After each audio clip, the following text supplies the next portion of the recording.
I've just got back from running my plant-based retreat where I teach a whole bunch of beautiful souls how to make delicious plant-based food. That was in Somerset.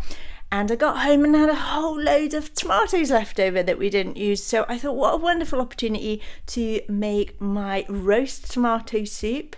Roasting just caramelizes the flavors nicely. I've added a couple of other things in there. It's ridiculously simple to make, delicious and divine. So let's go see how easy it is to make. But before we do that, remember to click thumbs up, leave me a comment, and if you haven't already, please subscribe. All right, let's go. Main ingredients: tomatoes, pepper, a couple of onions, or big onion, or 2 medium size, and I'm going to put some sweet potato in. So you can leave the skin on your sweet potato, you just want to chop the ends off and any gnarly bits, and then you want to chop it into really small little pieces, like that, and they'll roast quite quickly.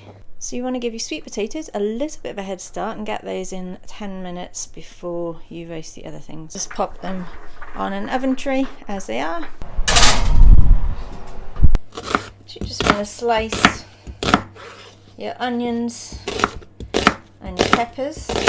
Pop it all in your tray, spread it out, put your tomatoes in.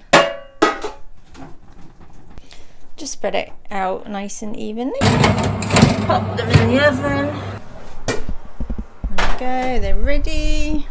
You know when your sweet potato is ready, when you can easily pierce it with a fork.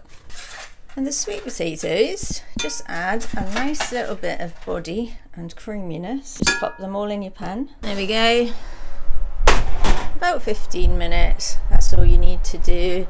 Things have started to soften, start to roast a little bit. Add my water. I've added a very generous sprinkle of black pepper and a teaspoon of sea salt. If you've got a hand blender, one of these marvellous creations, you can just pop it in the pan and blend it up. If you haven't, you have to put it in a big blender, or you could just mash it with a potato masher.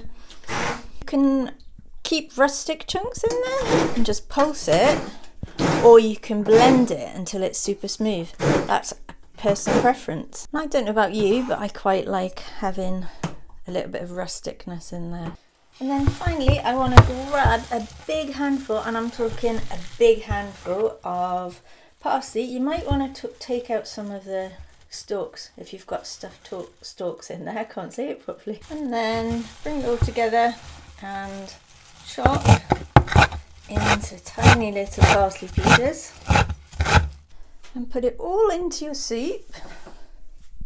Mix it in, bring it back to the boil and let it simmer for a few minutes, and then you're ready. Ah, absolutely delicious, divine. I hope that you enjoy this as much as we do here. If you like what you see, remember to click thumbs up, let me know how you get on, and subscribe if you haven't already. Okay, bye for now.